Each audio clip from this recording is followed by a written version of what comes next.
While the whole world worries about inflation, China right now has the opposite problem.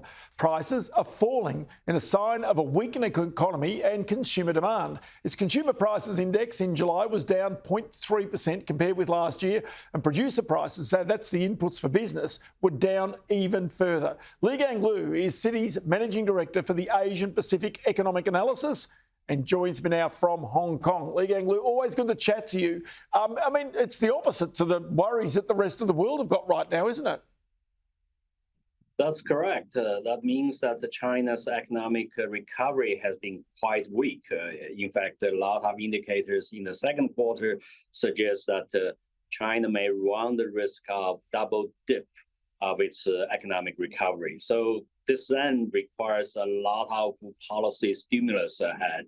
We understand that in the July Politburo meeting, the government does view the economy as quite a serious issue. And they promised to roll out many stimulus policy, but so far the policy implementation has been quite anemic. Well, it's been anemic, and indeed, many people have been expecting, the markets have been expecting a big stimulus program coming out of the People's Bank of China, the central bank. It simply hasn't emerged. So every now and again, the markets around the world take off in anticipation of it.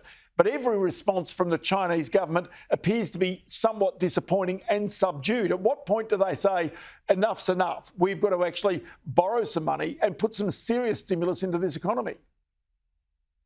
Yeah, I think the government is on the verge of rolling out a more stimulus program. In fact, given the inflation outlook, the PBOC could cut interest rate and the reserve requirement ratio quite quickly. In addition, we have seen that the property sector start to have more troubles again. The second largest property developer now is on the verge of defaulting its dollar debt. So without decisive policy intervention, indeed, the Chinese economic recovery could falter in the third quarter as well.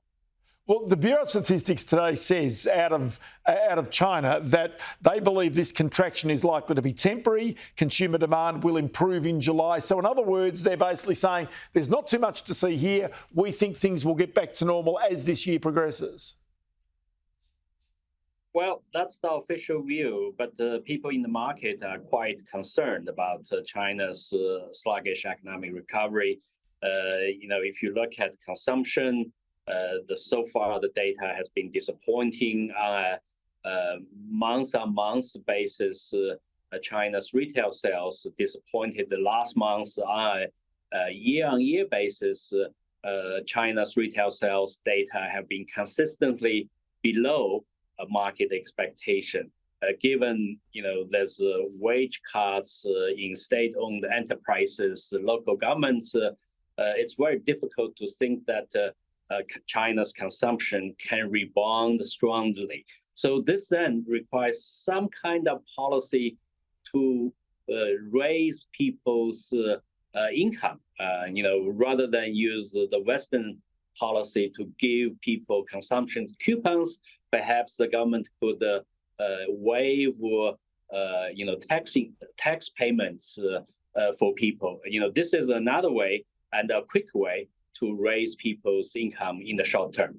So just one aspect of that, if there is deflation in China right now, is that likely to be exported to the world via cheaper manufactured goods? If basically producer prices are also down, so business inputs are well down, could that translate that suddenly we see cheaper manufactured goods coming to the rest of the world? Indeed, that's a possibility. The renminbi has depreciated towards 7.2 today. And given Chinese prices are falling, especially PPI has been entrenched deflation for a while, China's exports could become cheaper. But this may not be a bad news to the rest of the world, especially in the Western countries, as the US, even Australia, are suffering from reasonably high inflation. So, China's less expensive exports, perhaps will also help reduce inflationary pressure in the rest of the world.